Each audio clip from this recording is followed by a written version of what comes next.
buenos días.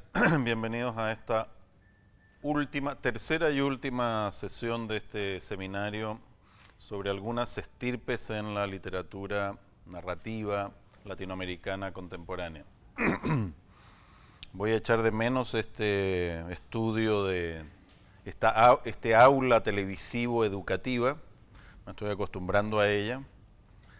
Así que les doy las gracias una vez más por haberme invitado y por estar aquí de nuevo. Vamos a conversar hoy día sobre una tercera estirpe de estas que hemos venido revisando. La primera, como recordarán, fue la de Pierre Menard, el personaje del cuento de Borges y que nos dio pábulo, para usar esta hermosa palabra anticuada, pábulo para conversar sobre algunos otros autores de esa estirpe, de esa línea, como Ricardo Piglia o Roberto Bolaño.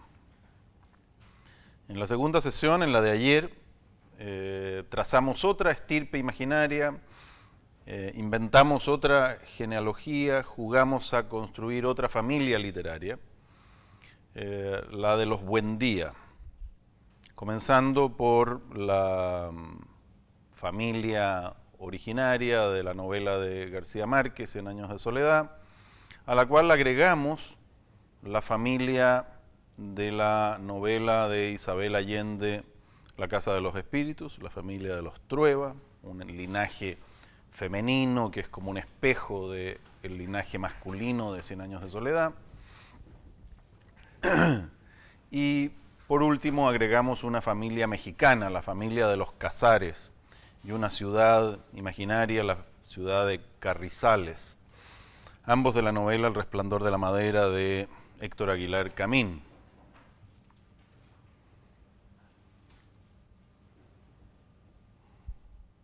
La primera de estas sesiones la dedicamos a ese linaje de Pierre Menard e hicimos algunas reflexiones introductorias. Perdón por esto de estar hablando en este plural majestático, pero lo hago pensando en que hemos estado conversando, aunque haya sido una conversación imaginaria, no en que me crea como el Papa que hablo yo, Dios y yo, o por mi boca habla Dios. Decía que en la primera de las sesiones nos centramos en la idea de Menard como un representante de un dilema cultural latinoamericano muy antiguo y siempre vigente, que es el del cosmopolitismo versus el nacionalismo.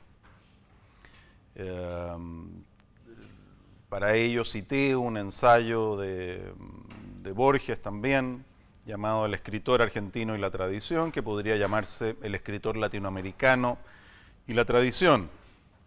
Y en ese ensayo destacamos una palabra, una cita y una palabra de esa cita, la palabra irreverencia, que también podría ser la palabra ironía, es decir, la manera de aproximarse a las culturas centrales mediante una estrategia irónica. Vimos cómo en el linaje de Pierre Menard esa estrategia irónica adquiere nuevas modulaciones en el caso de Ricardo Piglia, por ejemplo, a partir de la frase inicial de su novela Respiración artificial. ¿Hay una historia? El escritor pasa a preguntarse si hay una historia que contar, pero también si hay una historia en general de nuestros países que podamos válidamente interrogar. Y en el caso de la estirpe de los Buendía, nos centramos en la idea de la fundación mítica de Latinoamérica y las distintas miradas que esa fundación conlleva, que esa fundación mítica posibilita, en estrategias que tienen mucho de político. En el caso de Cien años de soledad es claro que hay una fundación adánica, inocente, no obstante el pecado original de José Arcadio Buendía, que ha matado a un hombre y por eso se ha ido a fundar Macondo. En el caso de la novela de Isabel Allende vimos que la casa era ese lugar, pero ya no adánico, sino en donde desde su construcción misma se plantea un conflicto entre una lógica masculina presentada como tal, como lógica, y una cierta ilogicidad femenina o intuición, como queramos llamarlo, la casa racional del patriarca Trueba, sobre la cual Clara va a montar la casa irracional de sus espíritus. Hago este resumen como para situar un poco el panorama que hemos recorrido con estas genealogías. Y hoy día vamos a conversar de una estirpe nueva, la estirpe de los Azcoitía. He subtitulado a esta conversación La eterna decadencia de las oligarquías. También podríamos hablar de un tema central aquí, el tema de la represión y de la relación entre amos y sirvientes, cuyo núcleo es la represión. Es un tema de carácter político que va a vertebrar esta nueva genealogía. Y en primer lugar, para referirnos a ella, para conocer esta genealogía que les propongo como un juego, una vez más, vamos a hablar de una novela de José Donoso llamada El obsceno pájaro de la noche, publicada en 1970. Donoso es el representante chileno en la generación del boom latinoamericano, aunque él mismo incluso tenía sus dudas de si era o no parte del boom latinoamericano. Recordarán ustedes que el boom latinoamericano también fue una operación mediática. Dije también, no solo. También fue una operación mediática. Y entonces Donoso, recuerdo a quien conocí, estuve en su taller literario en Chile, se quejaba amargamente de que ese boom tenía como 4 sillas y una quinta, decía él en ese ensayo delicioso por lo demás para conocer el boom, que es su historia personal del boom. El boom tenía 4 sillas y una quinta que ocupaban alternativamente otros escritores, a más de Vargas Llosa, Carlos Fuentes, Cortázar y García Márquez. Esas eran las 4 sillas oficiales. La otra era una quinta silla musical en donde se turnaban Cabrera Infante, él mismo. Una situación un tanto humillante, ¿no? Bueno. Para Donoso, estas nociones que vamos a revisar en esta novela, la noción de clase social, la noción de represión, era carne de su vida diaria, no solamente tema literario. Y así se ve en El obsceno pájaro de la noche. Es imposible resumir esta novela como otras grandes novelas del boom. Solo digamos que es la abigarrada historia de la familia Azcoitía, vista sobre todo desde la perspectiva de sus sirvientes y sus vástagos degenerados. Sirvientes y vástagos degenerados. Sus protagonistas son mayormente viejas empleadas, jubiladas y asiladas por sus patrones en la casa de ejercicios espirituales de Nuestra Señora de la Encarnación de la Chimba, un enorme caserón convento.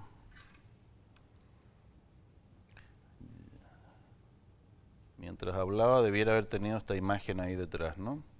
Ahí tenemos una de las portadas bonitas del obsceno pájaro de la noche y otras horribles.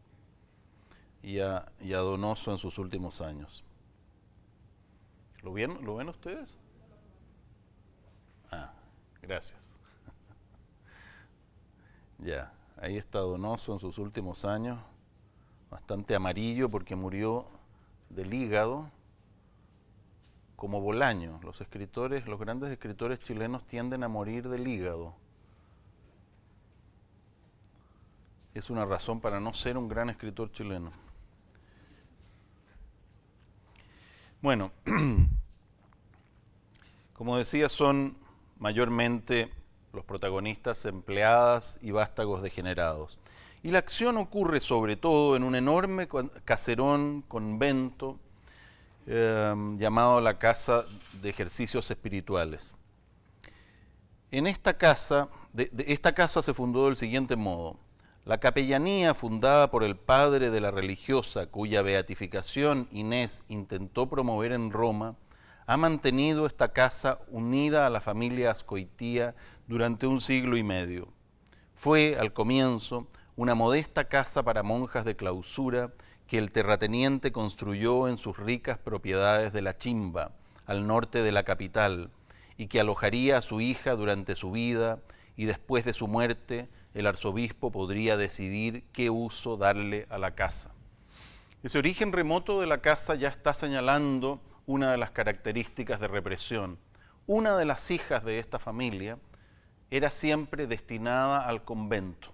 Era una tradición por lo demás universal del mundo católico, en todo caso muy latinoamericana. En el siglo XVIII, siglo XIX, un hijo iba al ejército, otro era cura, una hija era monja. Era una especie de sacrificio que la familia hacía para mantener su relación con Dios, ¿no? Y así se va a ver enseguida, toda la casa tiene ese sentido. Al testar o en el lecho de muerte, ninguna Azcoitía deja de poner en claro el traspaso de la propiedad de esta casa entre sus cuantiosos bienes a su heredero, recordando así finalmente lo que en realidad nunca olvidaron, que esta capellanía sepultada en archivos, preocupación de tías beatas y primas pobretonas, vincula y emparenta desde hace mucho tiempo a los Azcoitía con Dios, y que ellos le ceden la casa a cambio de que Él les conserve sus privilegios. Esta casa es el símbolo del poder de esta familia, pero mucho más que el símbolo es la sede de su poder.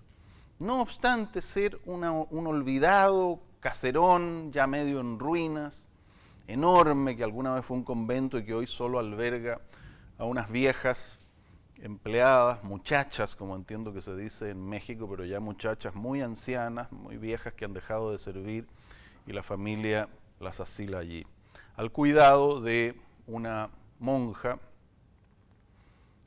y un sirviente. Las sirvientas pasan a tener ahora un sirviente.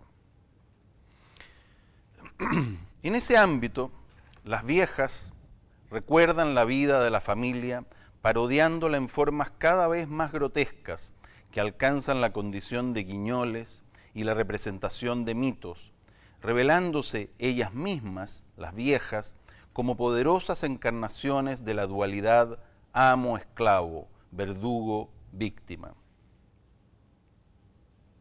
Cuando muere una de las ancianas empleadas, que es uno de los hechos que ocurre en el comienzo aproximadamente de esta novela,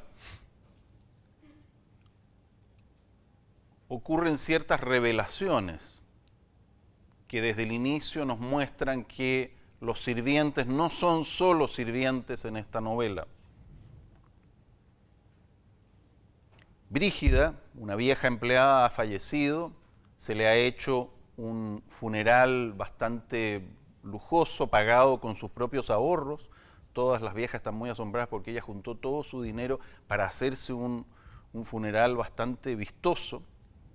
Y esto es lo que ocurre cuando van a desmantelar su habitación.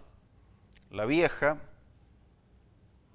medio extraviada, no le gustaba vivir dentro de la casa, así que se hizo en el patio una ruca, que se llama en Chile, es la habitación indígena, con palos y qué sé yo, se armó una ruca y ella vivía allí dentro.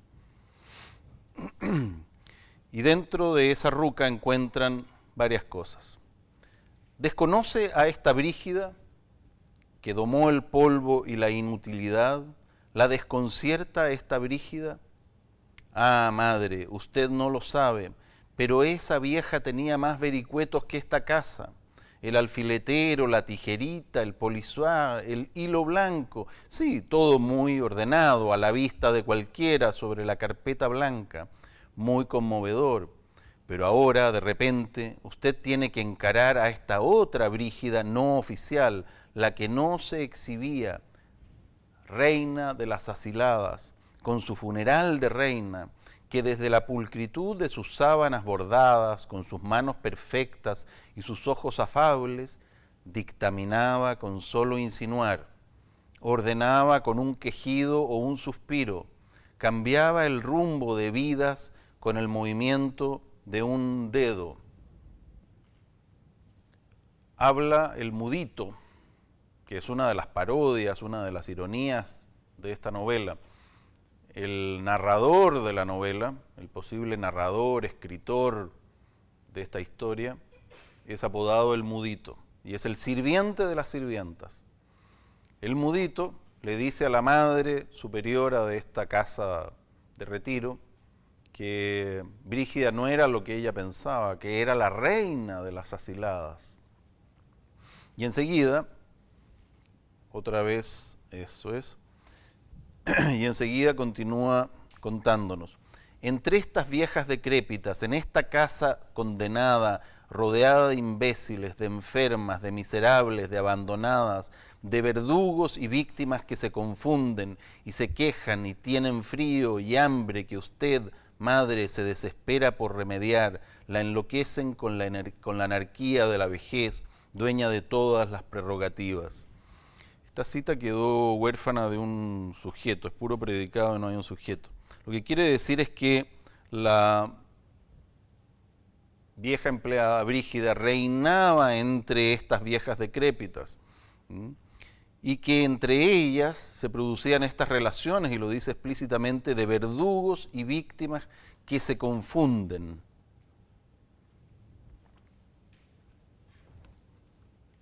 El otro escenario de esta novela es el fundo de la Rinconada, habitado por el vástago, monstruoso y final de los Azcoitía llamado Boy.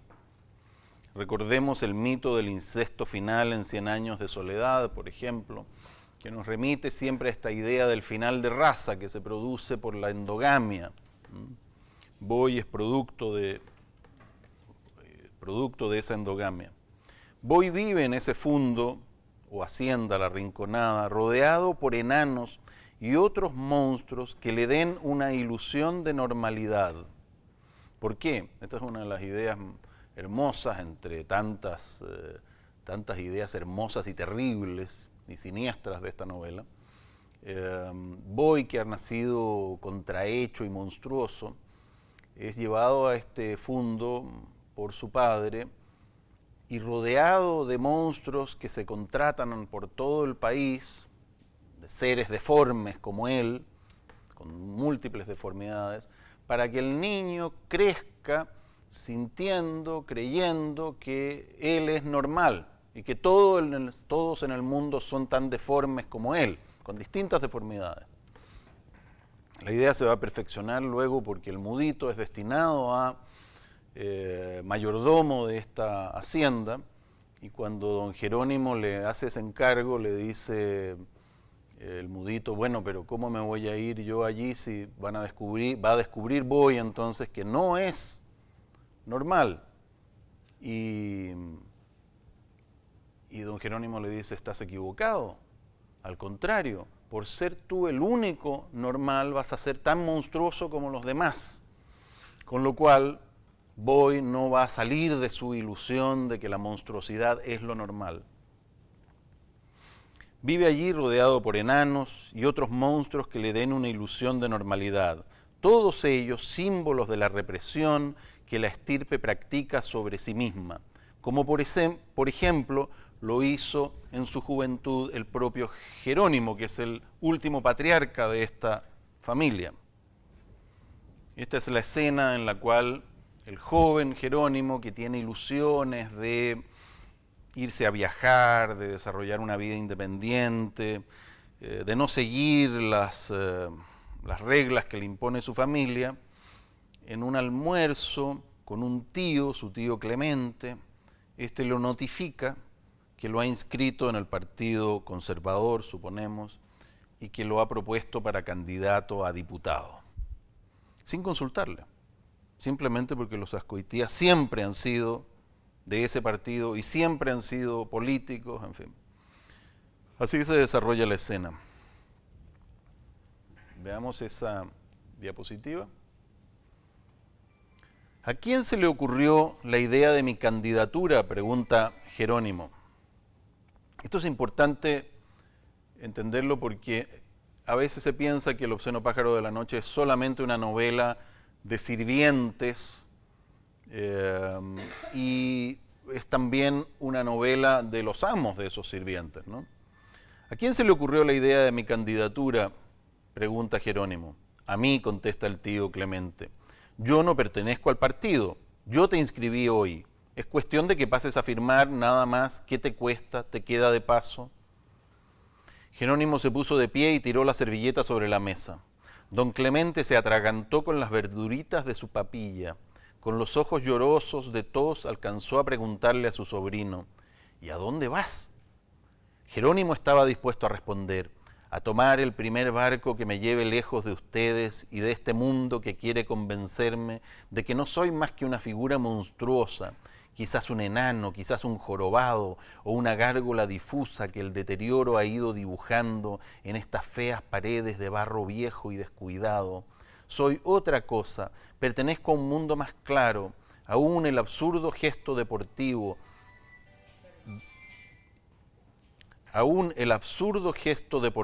de sacrificar mi vida por una causa con la que solo mi voluntad me liga, a este encierro dentro de patios inexorables, donde lo único posible es reproducirse, a esta prisión en que mi tío Clemente me quiere conservar para sus usos siniestros. Estoy seguro de que me cortará todo, que se apoderará de mis miembros, me deformará para transformarme en un muñeco obediente que cumpla sus designios. La escena es muy curiosa y es representativa del estilo de Donoso en esta novela y por eso la cité in extenso. Representa bien la manera en que el estilo de Donoso hace confluir lo racional y lo real con lo irracional y lo onírico. En una misma frase quedan empotrados, de manera que no sabemos bien si estamos asistiendo a la escena realista en la cual se desarrollaba la acción o hemos entrado en un mundo onírico en el cual incluso las personalidades de los personajes, qué feo pleonasmo, pero en fin, se intercambian. Revisemos de nuevo este párrafo. Jerónimo dice que está dispuesto a decir que se va a ir, que va a tomar el primer barco en dirección a no sé dónde, en fin. Pero en eso, o para justificar esa rebeldía, dice que no quiere ser unas cosas que no tendría por qué él estar imaginando, el joven Jerónimo. Una figura monstruosa, quizás un enano, quizás un jorobado o una gárgola difusa. Está como prefigurando lo que en el futuro le va a corresponder a él, que es crear ese mundo de monstruos para rodear a su hijo, el último vástago, etcétera, etcétera. Y luego también dice, una gárgola difusa que el deterioro ha ido dibujando en estas feas paredes de barro viejo y descuidado. O sea, en este arranque onírico, en esta imaginación, podríamos decir, que hace, o previsión que hace Jerónimo de un posible futuro, se ve él en la casa de ejercicios espirituales de la Encarnación de la Chimba, que es constantemente descrita de este modo. Un viejo cancerón descascarado, lleno de recovecos, feas paredes de barro viejo y descuidado. Y dice, soy otra cosa, pertenezco a un mundo más claro, aún el absurdo, en fin, no importa. Es preferible a este encierro dentro de patios inexorables, otra descripción de la casa de ejercicios espirituales, donde lo único posible es reproducirse. Este es el destino mandatorio que le impone su familia, reproducirse para continuar la casta. Es preferible a esta prisión en que mi tío Clemente me quiere conservar para sus usos siniestros. El tío Clemente es bastante insignificante, inofensivo quiero decir, poderoso, sí, dentro de la familia, por eso es él el encargado de darle la noticia. Pero más bien inofensivo. ¿Qué usos siniestros son estos? Dice, estoy seguro de que me cortará todo, que se apoderará de mis miembros, me deformará para transformarme en un muñeco obediente que cumpla sus designios. Esto es una prefiguración de lo que es la metáfora central de esta novela y de esta idea del conflicto, de la relación entre amos y sirvientes. Esa metáfora central es el imbunche.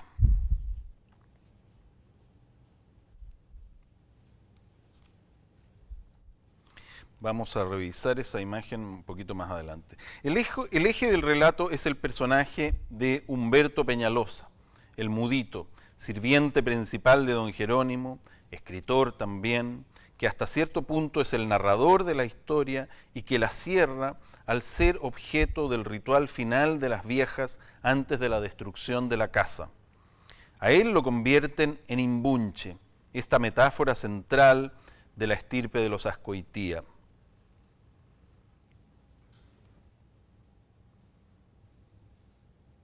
A ver, no. Voy a explicar lo que es el imbunche, me parece, con mis palabras antes de que vayamos a esa imagen.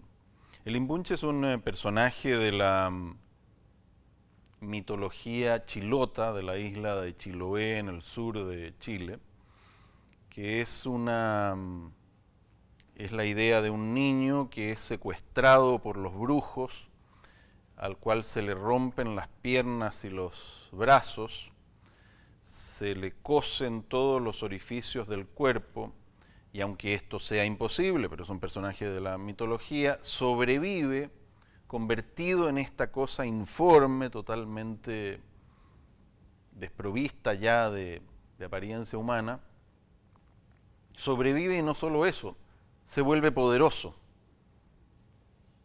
La idea es rica porque, viniendo del fondo de la mitología, nos indica, nos sugiere una reflexión profundamente filosófica, diría yo. Aquello que es en potencia es más poderoso que lo que es en acción. Es decir, ese ser que ha sido reducido a la condición de un paquete es la pura potencia de un ser. Y por eso es poderoso. Podría ser cualquier cosa.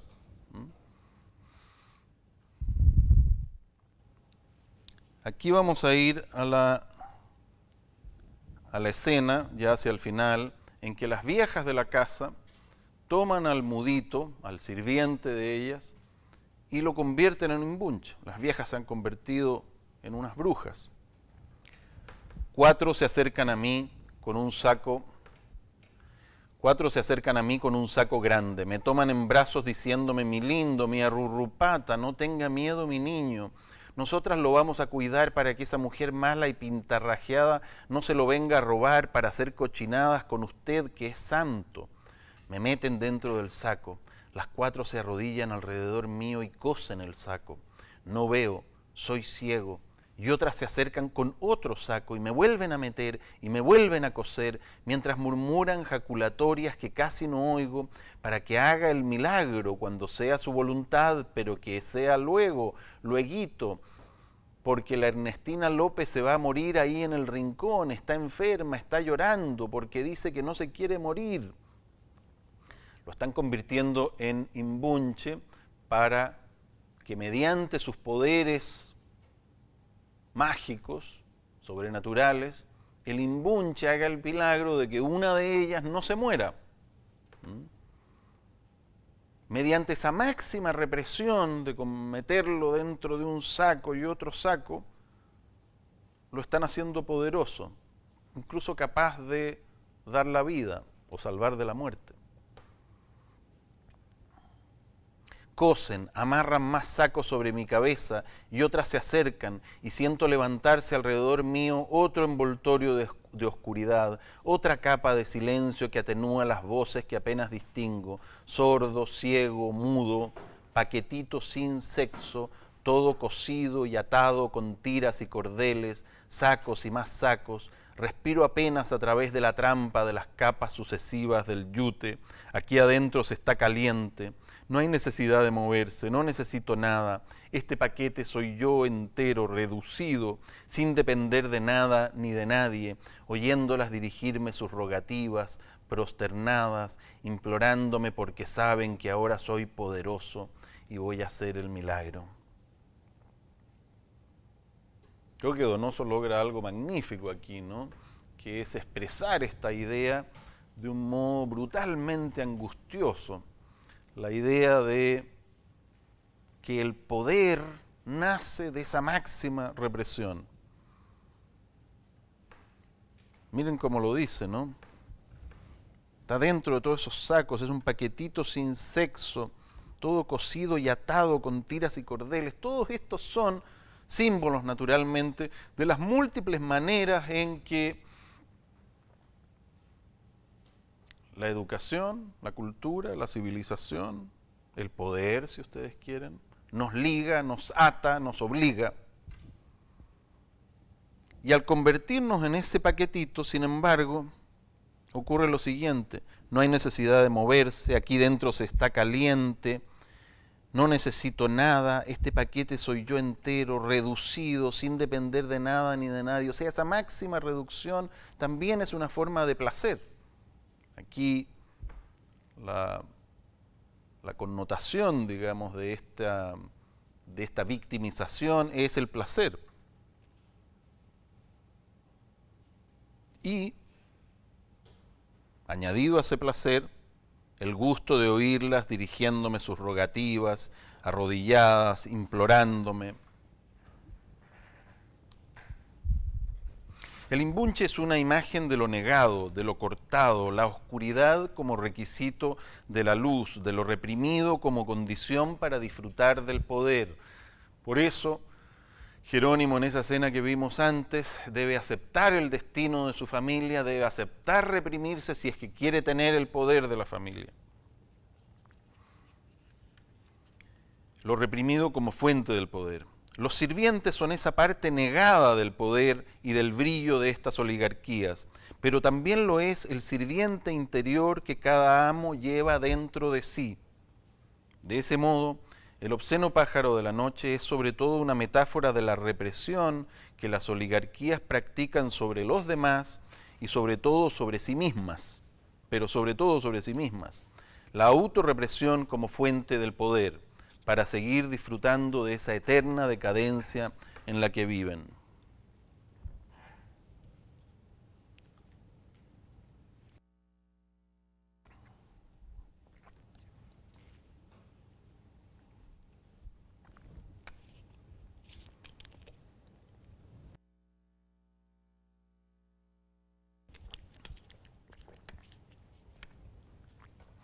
Vamos a unir a esta familia imaginaria ahora a Alfredo Bryce Echenique, el escritor peruano de la generación posterior a la del boom, la que para efectos de estas conversaciones hemos llamado del anti-boom, donde hay una cierta reacción contra el boom.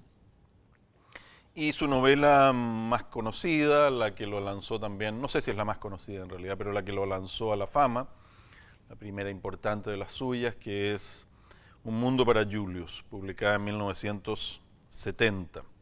Noten ustedes que estas genealogías no necesariamente siguen la cronología. Es la misma fecha en que se publicó El obsceno pájaro de la noche.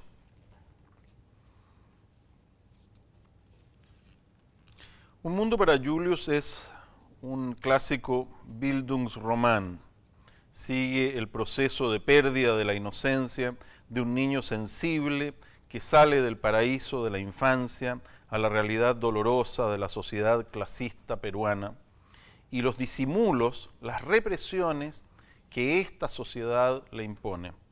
Aquí la palabra represión, que en Donoso era explícita, es más bien reemplazada por la palabra disimulo, lo cual ya nos está indicando las connotaciones de toda esta novela.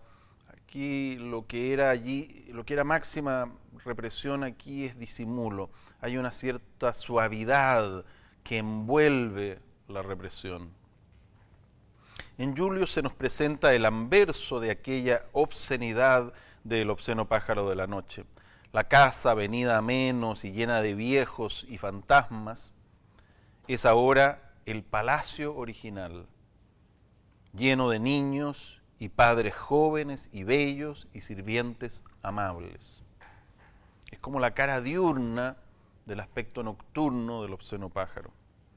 En lugar de ser un viejo sirviente reprimido hasta el imbunche, quien nos ofrece la historia, es un niño inocente, Julius, entre sus 5 y sus 11 años, quien nos cuenta esta novela, que nos hace el relato. Y así comienza la novela.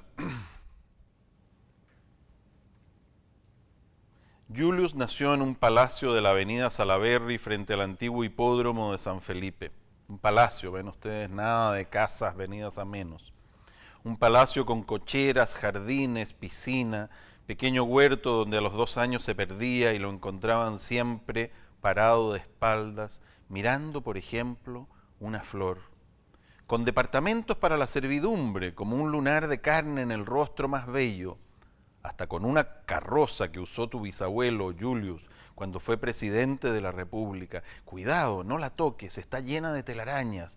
Y él de espaldas a su mamá, que era linda. Este es el tono de esta novela, ¿no? Un tono de fábula infantil casi, mediado evidentemente por los recuerdos de Julius. Lo implícito aquí es la mirada nostálgica de una infancia idílica. Está el palacio con sus jardines, su piscina, hasta el huerto, esa flor donde el niñito está, por la cual el niñito está fascinado, e inmediatamente, con punto y coma, sin separar los párrafos, está la mención a los departamentos de la servidumbre como un lunar de carne en el rostro más bello. O sea, el rostro de ese palacio afeado por un lunar de carne que son los departamentos de la servidumbre, e inmediatamente, sin punto seguido siquiera, con una coma, se pasa a la carroza, se vuelve a la belleza. La carroza que usó tu bisabuelo Julius cuando fue presidente de la República. Pero eso sí, cuidado, no la toques, está llena de telarañas. O sea, hay la idea, desde el inicio mismo de la novela, de un pasado esplendor que está lleno ya de telarañas, ¿no? Palacio esconde estas dos cosas, los cuartos de la servidumbre y el pasado de la familia, que ya es un pasado en decadencia. En el primer párrafo están todos los elementos básicos, como decía, el palacio idílico de cuento de hadas reforzado por esa carroza que es refugio y cuna, pasado, tradición, y los sirvientes cuya sección le está prohibida, tan prohibida a Julius como la carroza, y que ejercen una fascinación sobre él. El relato se inicia con la muerte de su padre, la primera de una serie de pérdidas que irán acercando a Julius a la pérdida final, la de su inocencia. Su hermana favorita, Cynthia, también muere. Susan, su madre, se casa de nuevo con Juan Lucas, un hombre muy diferente a su padre. Todo esto afecta a Julius, que empieza a aprender el arte del disimulo.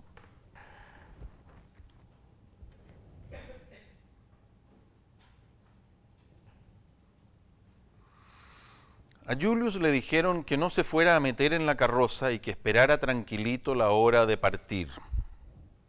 Lo habían vestido, porque Julius tomó la costumbre de esconderse en la carroza esa, como una manera de refugiarse en el pasado, evitando así que lo encontraran cuando él no quería encontrarlo. Pero ya saben que ahí se esconde y le han dicho, no te escondas allí. Lo habían vestido prácticamente de primera comunión y le habían puesto su corbatita de torero. Esperaba nervioso, recordando, asociando este segundo viaje al aeropuerto con el primero. Prefería no esperar en el salón del piano. A cada rato venían a verlo. Lo encontraban siempre tranquilo, muy bien, él mismo lo decía. Sin quererlo, estaba aprendiendo el arte del disimulo y las manos tembleques. Ese es el centro del aprendizaje de Julius, en el seno de esta familia tan ideal, tan bonita, con algunos lunares de carne, pero tan bonita, ¿no? Ha muerto su padre, su hermana Cintia, y él debe disimular su dolor, no debe hacerlo visible.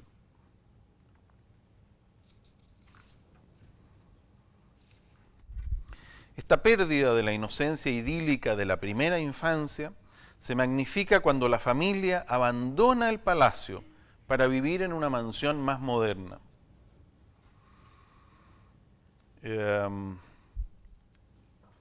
Se puede reforzar los lazos y también cortar los lazos en estas genealogías imaginarias que estamos haciendo, tanto como ustedes quieran, pero para mí no deja de ser una coincidencia magnífica el que la novela de Donoso termina cuando la casa de ejercicios espirituales es arrasada y las asiladas que quedan son enviadas a una casa de retiro moderna, una bellísima casa que les describen a ellas como bellísima, moderna, que se ha construido en las afueras, para que sacarlas de este lugar horroroso que se venía abajo. Y aquí, en la novela de Bryce Echenique, tenemos una figura similar, solo que esta está ubicada no al final, sino al comienzo, y es parte de los traumas que vive Julius. Abandonar el palacio original para irse a una casa más moderna, lo cual es parte de la transición entre la vida con su padre, que era un hombre tradicional, y la vida con su padrastro, que va a ser un hombre más moderno, pero de ninguna manera moderno en sus ideas, sino en sus costumbres. Quiere una casa de estilo moderno.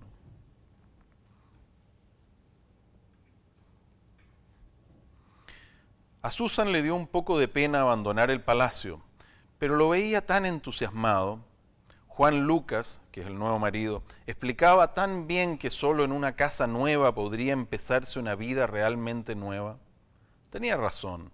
Además, había que ver lo contentos que se habían puesto los chicos con la idea, los otros hermanos de Julius.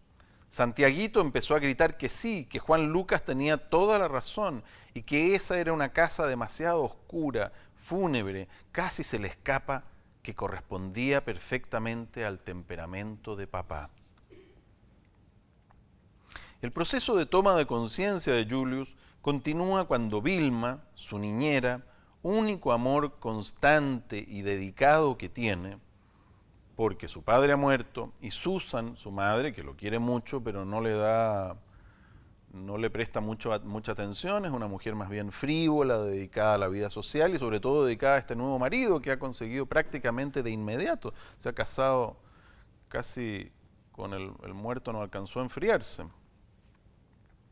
Bueno, Vilma, la niñera de Julius, es despedida después de que el hermano mayor de Julius la acosa sexualmente.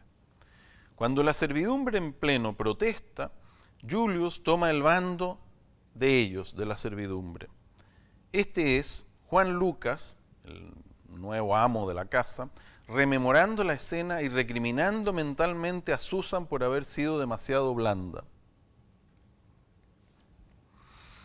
Te dan la oportunidad, te dicen que se largan juntos, los sirvientes, y tú les ruegas, tú te mueres de pena, les ruegas que lo hagan por Julius, que no se vayan, nada menos que por Julius. Tienes un hijito francamente cojudo, Susan, había que verlo ahí, y escuchando todo, y prendido de Vilma, mirándonos como si fuera un enemigo.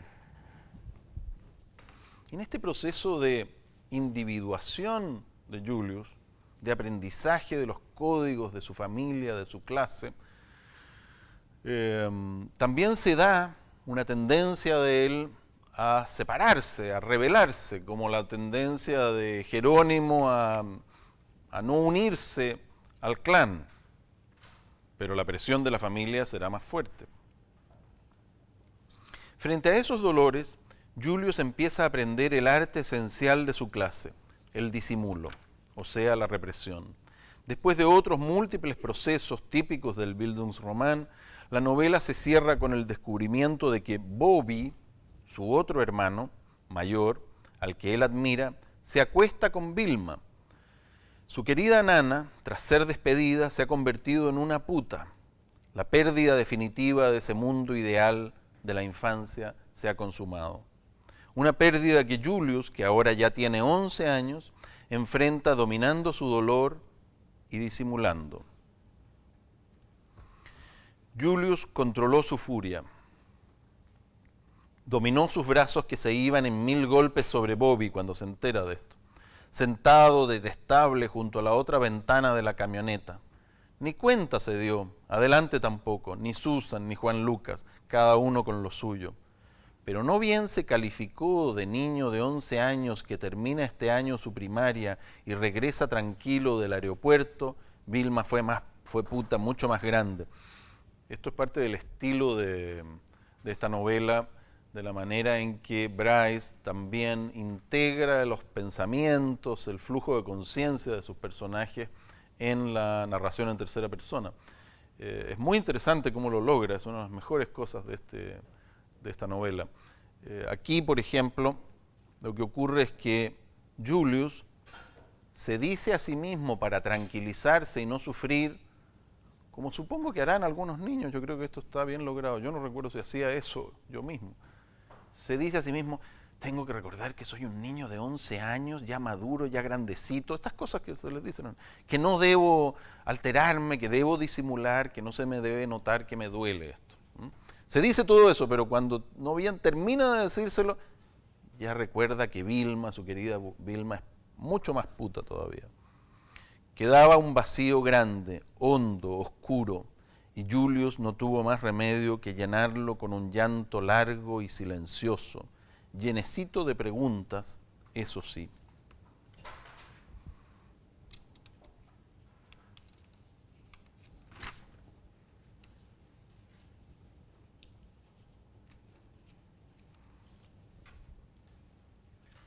Ese es el final de la novela, de Un mundo para Julius. Un final en el que, como vemos, Julius llora a solas, amargamente, pero a solas, sin que nadie más se dé cuenta, la pérdida no solo de ese amor ideal por Vilma, su niñera, sino de su infancia. Y hay la sugestión allí, en ese final, diría yo, de que acepta su destino. No es una rebeldía rabiosa, no toma decisiones de algún tipo. Bueno, ¿cómo podría tomarlas un niño de 11 años? Pero es un llanto entregado.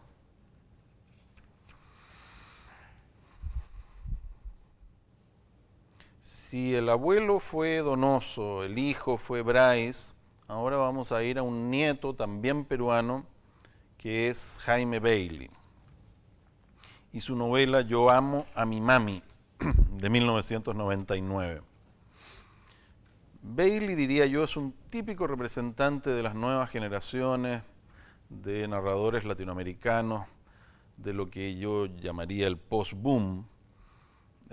Alguien para el cual la cultura pop, que está presente en Un mundo para Julius de manera muy significativa, había canciones, cine y una cantidad de otras cosas, ya no es ni siquiera tema de sus ficciones para Bailey, sino que es parte de su propia vida. Bailey es un presentador de televisión.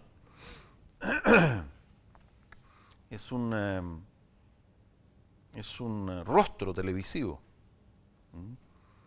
Y eso, creo, se advierte en la manera en que incorpora de forma natural y ya no tan deliberada esa cultura pop como trasfondo. Yo amo a mi mami es la historia de Jimmy, ya no Julius, sino Jimmy, un niño de la aristocracia limeña muy cercano a Julius, aunque quizás no es tan aristócrata como el primero, es más bien de la clase de Juan Lucas, el segundo marido, padrastro de Julius. Pertenece a una plutocracia, ya no a una aristocracia. Así se inicia esta novela. Cuando yo era un niño, el mundo me sonreía, y esa sonrisa tenía un nombre, el de mi mamá Eva, la mujer encargada de cuidarme. No era bonita, tenía cara de caballo, pero yo la adoraba. Yo que nunca le decía Eva, pues solo le decía mamá. La quería a mares, creo que a veces incluso más que a mi mami. En este primer párrafo, en este comienzo, está también bien sintetizado lo que va a ser el juego de intercambios virtuales, de confusiones del niño, de este Jimmy, respecto a quién es su mamá. ¿Es la mamá Eva o es la mami verdadera? A veces incluso llama a la mamá, la llama mami, se equivoca. Y parte del drama de Jimmy va a ser que su madre, que lo abandona mucho en manos de la cuidadora, también siente celos cuando se da cuenta que el niño quiere más a la cuidadora que a ella, como está dicho aquí. Creo que a veces incluso la quiero más que a mi mami. Y más adelante dice, mi mami me molestaba cuando me encontraba en el cuarto de mi mamá Eva. Le gritaba a ella, no a mí, como si yo no tuviese la culpa de nada, como si ella me hubiera raptado. Déjate de atontar al chico con tus canciones guachafitas, le decía furiosa. Y no me alegues, caracho, tú eres mi sirvienta. La mami reta a la mamá, regaña, porque los encuentra juntos en la cama. No hay ninguna connotación sexual aquí, pero probablemente en la imaginación de la mami sí. Lo que está haciendo la mamá Eva es cantarle canciones de Rafael de España, que se las sabe todas de memoria, y a este niño le fascina que ella se las cante despacito. Así. En estas páginas iniciales se encuentran los elementos básicos que se desarrollarán después.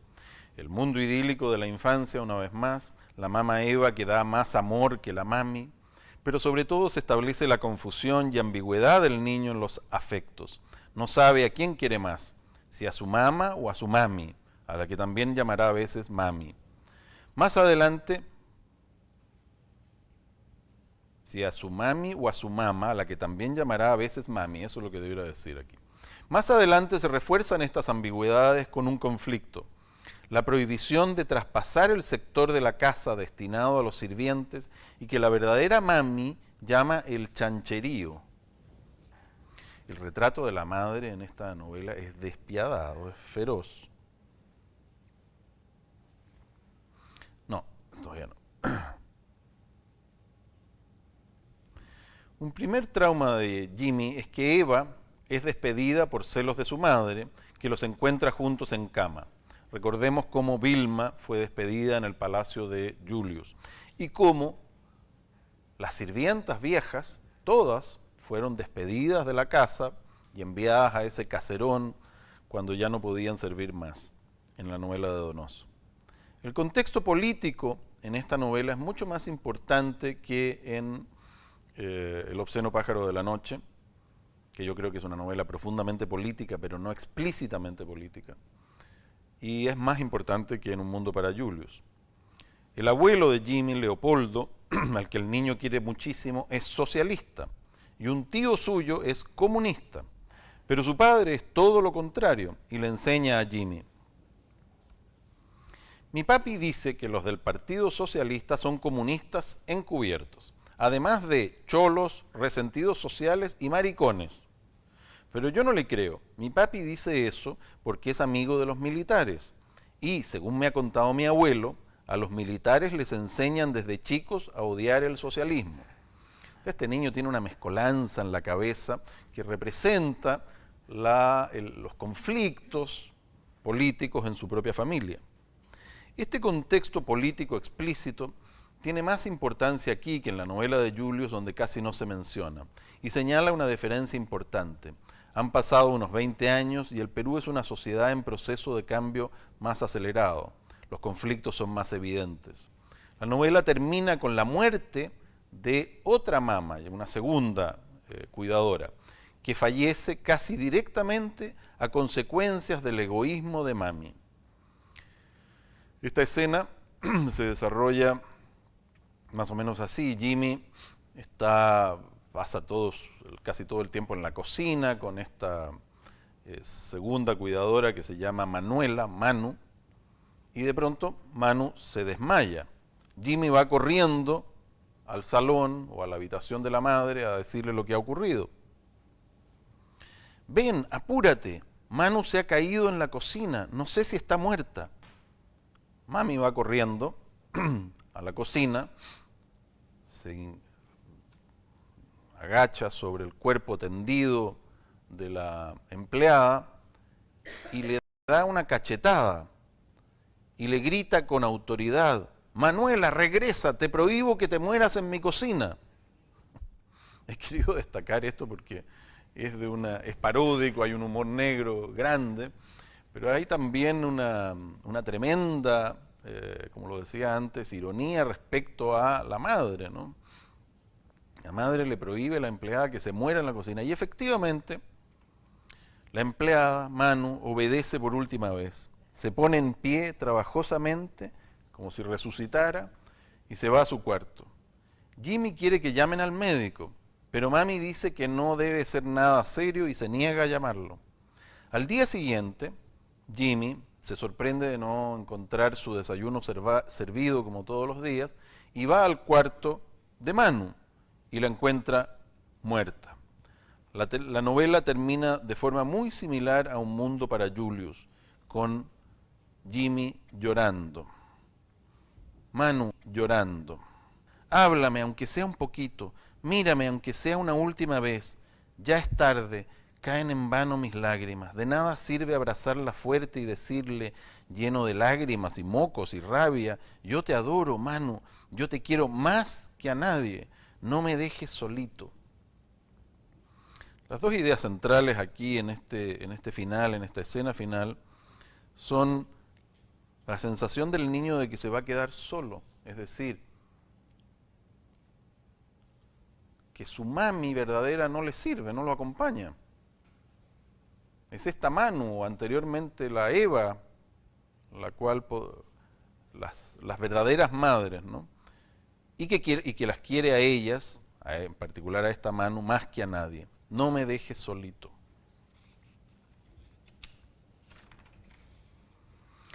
A continuación, este es el final de la novela, pero hay una breve coda, un breve párrafo final después. A continuación, sus padres llevan a Jimmy a Disneylandia para consolarlo.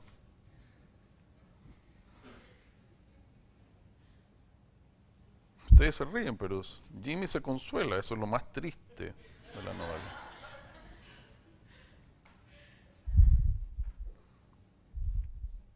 No hay ninguna, si en esta escena hay implícita, evidentemente, una condena de la frivolidad y la dureza de corazón de la madre, y por ende de toda la clase social a la cual pertenece Jimmy, en esa coda final no hay ninguna connotación de condena, sino que hay el relato objetivo de cómo Jimmy se va a incorporar a su mundo. Lo compran llevándolo a Disneylandia y con eso se le pasa, que es más o menos lo que le va a ocurrir a Julius y lo que le ocurrió a Jerónimo cuando se tuvo que integrar por presión de su familia al clan. Jerónimo, Julius, Jimmy, las 3 Jotas, ¿eh? No, pero eso ya sería llevar la genealogía demasiado lejos. Unas cuantas conclusiones inconclusas. En cuanto al mito de Calibán, podríamos decir que en El obsceno pájaro de la noche aparece este elaborado en la dualidad amo-esclavo con mucha claridad. Calibán es esclavo de Próspero, su educado amo, pero también éste depende de aquel. Así ambos intercambian sus roles. El amo queda deformado, aprisionado por las convenciones de su clase y por las represiones que practica sobre sí mismo. Los protagonistas de Julius son el anverso de Calibán. Aparentemente no conocen el dolor ni el resentimiento.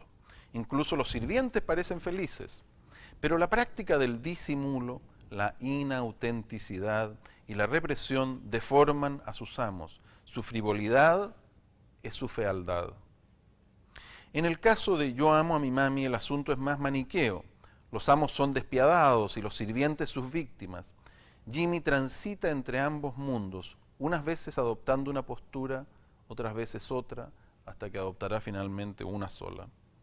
La decadencia de estas oligarquías es eterna, o sea, continua, en su declive y en su subsistencia. Es un vaivén entre las calidades de amo y de sirviente, de verdugo y víctima.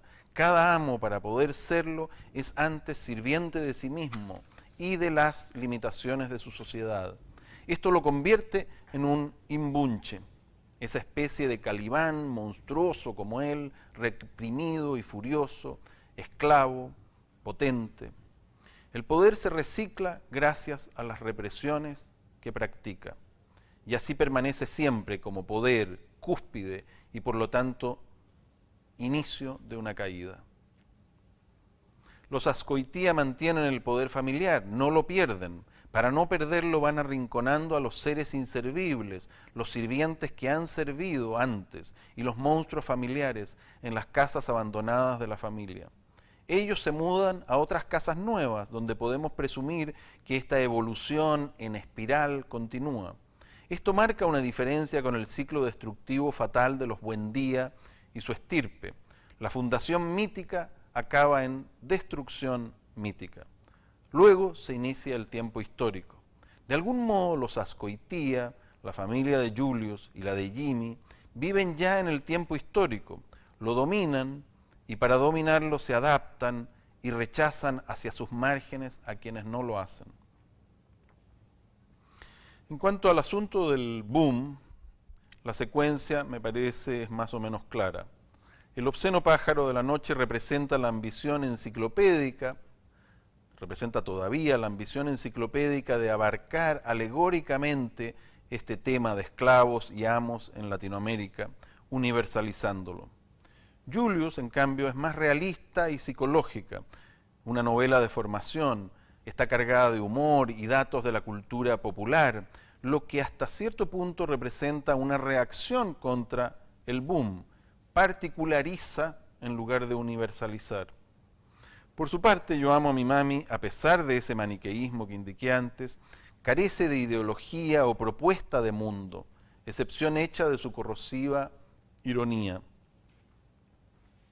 Esta carencia de ideología me parece a mí, que antes lo conversamos en alguna sesión anterior, es una característica del post-boom.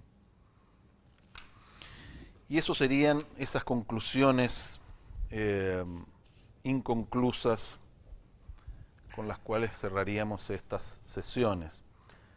Las reviso una vez más para ustedes. Calibán es esclavo de Próspero, su educado amo, pero también éste depende de aquel. Así ambos intercambian sus roles. La decadencia de estas oligarquías es eterna. No se trata de una decadencia que conduzca a una caída sin remedio. Siempre se está reciclando. El amo, para poder serlo, es antes sirviente de sus represiones de clase. Esto lo convierte en un imbunche, esa figura mitológica que yo pondría en el centro de esta genealogía. O sea, en una especie de Calibán monstruoso como él, reprimido y furioso.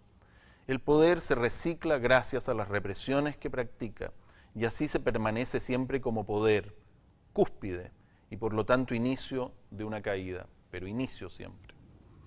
Muchas gracias.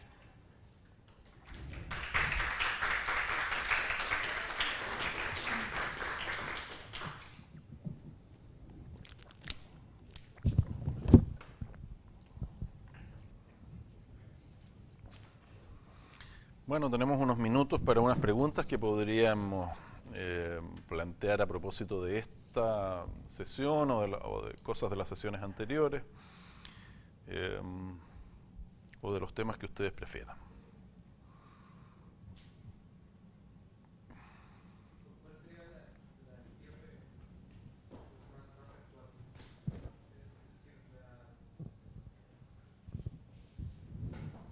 Pues sí. Bueno, en fin, una vez que se acaba esta genealogía, pues que termina con esta figura hermética pues del imbunche, pues definitivamente pues seguiría otra. Eh, usted vaya, la ligaría a algo en particular, o cree que podría ser, por ejemplo, la estirpe despatriada de los salvajes? Esa es una estirpe que estás proponiendo tú. Sí, que se me ocurre a raíz de lo que usted estuvo diciendo. ¿O cuál lo propondría usted? Yo creo que pueden proponerse tantas estirpes como queramos. Es un juego al cual yo los invito, no solamente a trazar otras estirpes, otras genealogías, sino a continuar estas genealogías. Y así como hemos llegado hasta los nietos, podemos ir a los bisnietos, tataranietos. Podemos trazar genealogías legítimas e ilegítimas, bastardas y reconocidas. Y puede ser un juego interesante en el cual yo lo propongo como un modelo plástico que puede estar siempre en expansión. Yo no sabría decir por dónde continúa en particular esta genealogía de los Ascoitía, esta estirpe, pero estoy seguro que continúa. Estoy seguro que el tema contra lo que a veces nos dicen, el tema del conflicto social, que es evidentemente uno de los temas principales aquí, sigue siendo fundamental en la narrativa contemporánea. Y la estirpe de Pierre Menard, a través de la herencia de Piglia y de Bolaño, está más presente que nunca en los jóvenes narradores latinoamericanos.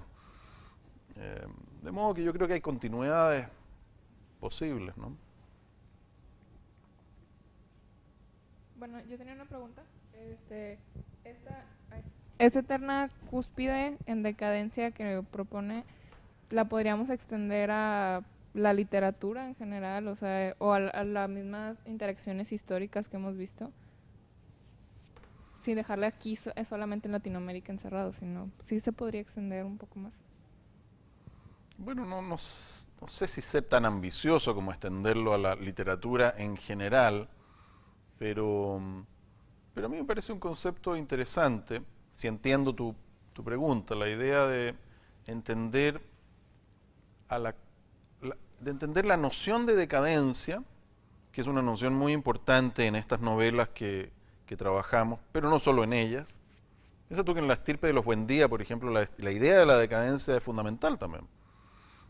Hay una especie de decadencia racial, para usar una palabra anticuada, en La estirpe de los Buendía.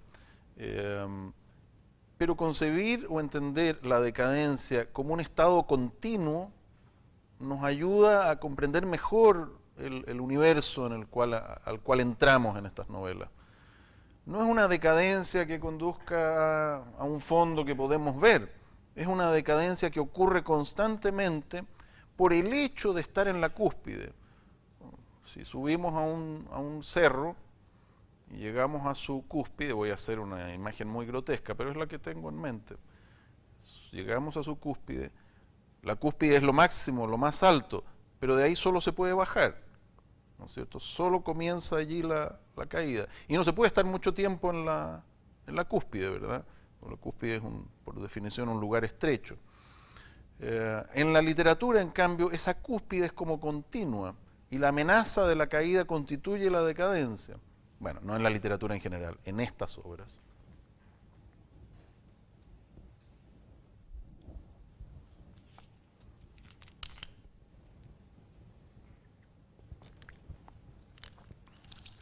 Yo tengo una pregunta respecto en las conclusiones inconclusas que planteó al final de esta sesión. Comentaba esta tendencia en las novelas de lo que hemos venido a llamar el post-boom a la carencia de ideología.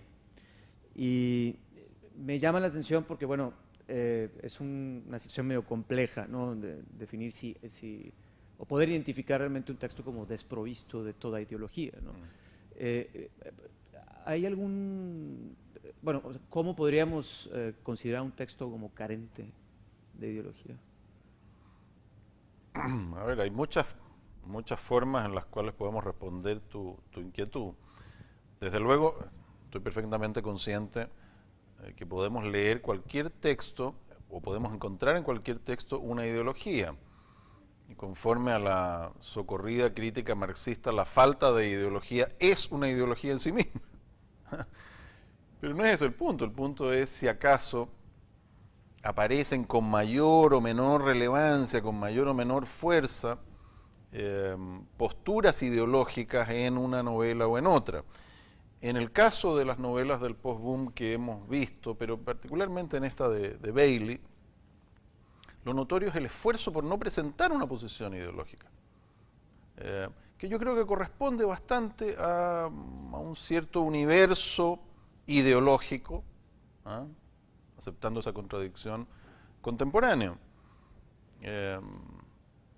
No, Jimmy no tiene ideología, a pesar de que se deduce claramente de su crítica a su propia madre, una crítica ideológica, pero él no la va a adoptar, no solo por ser niño, sino que en su entorno, su padre, por ejemplo, cuando hace estas reflexiones políticas, o su abuelo cuando hace esas reflexiones políticas, están allí al servicio de una especie como de ecuanimidad que se anula entre sí. El niño queda perplejo, dice, bueno, ¿qué debo creer? Ni comunistas, ni socialistas, ni derechistas, ni nada, todo es confuso. Ese es el plano en el cual diría yo que la novela no es que no sea ideológica, y si dije eso me equivoqué, sino que tiene una postura como para-ideológica o aideológica sería la expresión. Es que hay un elemento, perdón si me permiten continuar con la pregunta, hay un elemento ahí que es fundamental y que los tres autores pertenecen a las oligarquías, de alguna manera. Entonces, hasta cierto punto también eso es pues una manifestación ideológica, ¿no? Bueno, yo entre los pocos predicamentos que tengo críticos, llamémoslos así, está el de ser profundamente contrario a la idea de mezclar al autor en estas cosas y su genealogía personal y su biografía personal, ¿no?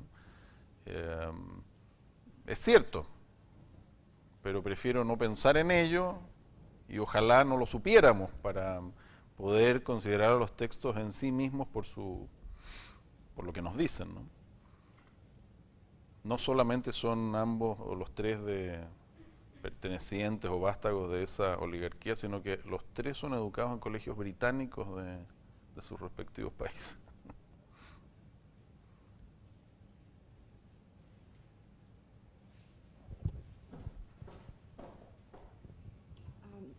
Yo me quedé con esta idea del imbunche, ¿no? Y que tú relacionas además con la dialéctica del amo y el esclavo, ¿no? Este amo que finalmente está tan esclavizado como el esclavo porque va a depender de él. Sí. Pero en el imbunche hay también esta destrucción de la condición de sujeto, ¿no? Es decir, no es un sujeto porque es la potencialidad pura, que le da la mirada del otro. Es decir, el otro es el que dice que este objeto podría ser mágico y capaz de cualquier cosa. Y yo me pregunto, ¿cómo opera el poder aquí, ¿no? Es decir, la realidad del poder que da la condición económica, la alcurnia y todo esto, y las connotaciones mágicas de la mirada del otro que ve al poderoso, tal vez desconociendo su propio poder. O sea, creo que es que el imbunche da como para una reflexión jugosa en torno a estas relaciones. Yo creo que el imbunche es una metáfora magnífica. Donoso acertó allí de lleno en proponernos un símbolo, tomarlo él de la mitología, contextualizarlo de otra forma y proponernos un símbolo de enormes riquezas y de múltiples lecturas. Es cierto que hay una despersonalización en el imbunche, es decir, el objetivo es deshumanizar a este ser y convertirlo en objeto, ya no en sujeto. Pero el milagro de la literatura es que asistimos al proceso por dentro. El personaje, el mudito se convierte en el imbunche al final y sigue pensando. El verdadero final de la novela nos muestra cuando una de las viejas, que no se ha ido a la nueva casa, sale de esta casa en ruinas, ya medio demolida, con un saco en el cual se va llevando sus cosas. Y en el saco, se ha convertido en una mendiga, en un clochard, en el saco va el paquete del imbunche. Y es el propio mudito el que nos va contando cómo ha sido metido en el paquete. Y llega a la orilla de un río donde se une a otros mendigos y vacía el saco sobre un fuego que hay para alimentar el fuego. O sea, sí. Supongamos que allí termina la novela porque, claro, se ha quemado el narrador. ¿Ah? Es fuerte esa escena. Pero sí, yo creo que da para todo ese tipo de lecturas. Yo mismo le he dedicado alguna reflexión más extensa en un ensayo mío que se llama La muralla enterrada.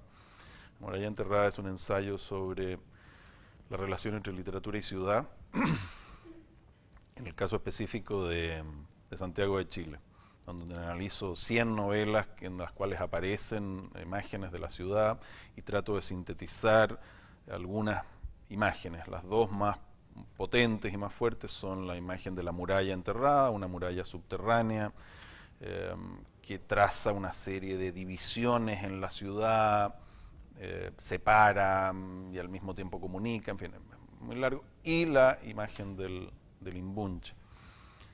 Digo esto solamente para comentar de que el imbunche efectivamente es tan poderoso que nos permite aplicar su símbolo a desde muchas perspectivas y muchas realidades.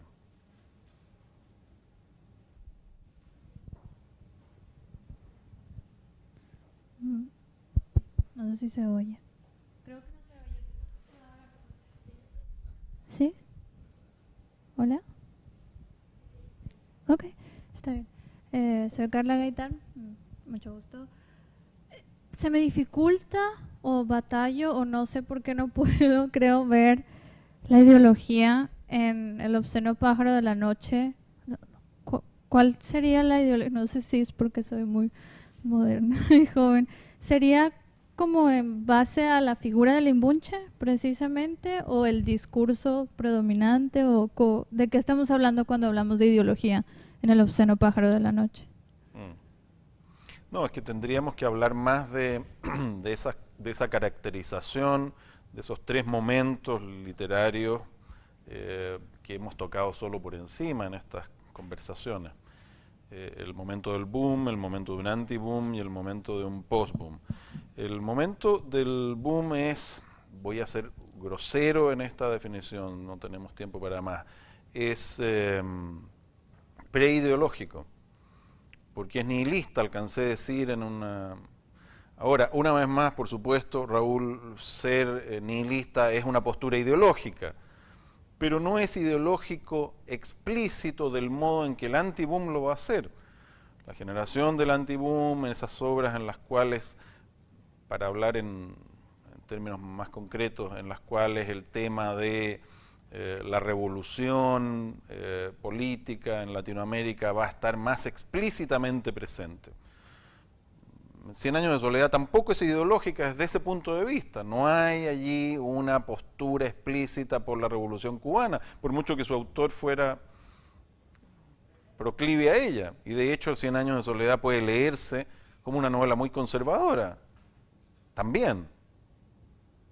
Una novela en donde hay muchos elementos que uno podría decir son muy conservadores. Pero básicamente la ideología, esa ideología explícita, está más escondida en estas novelas del boom que lo que va a estar en las novelas del anti-boom.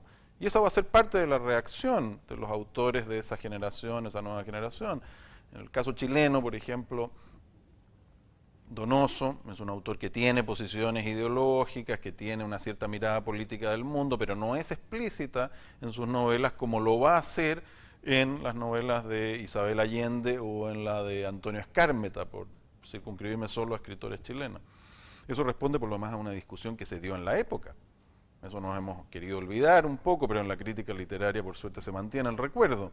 Hubo una discusión muy fuerte en la cual una nueva generación acusó a esa generación anterior, a la del boom, de un esteticismo formalista, poco comprometido, porque era la época todavía de la discusión del compromiso del escritor, un esteticismo poco comprometido con las urgencias políticas del momento.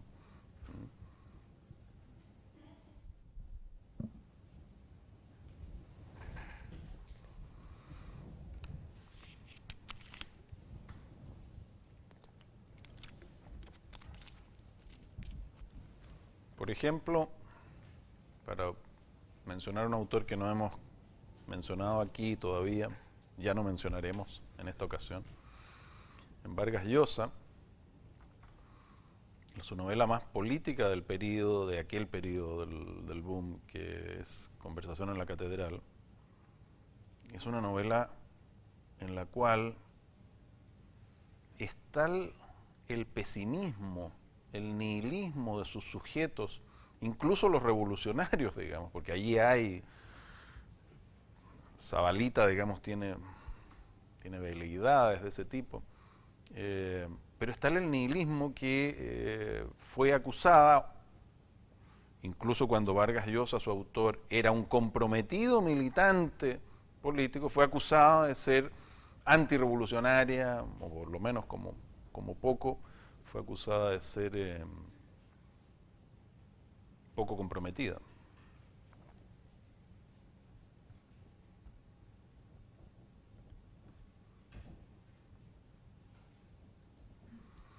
Bueno, queda un minuto, no, quedan 12 segundos.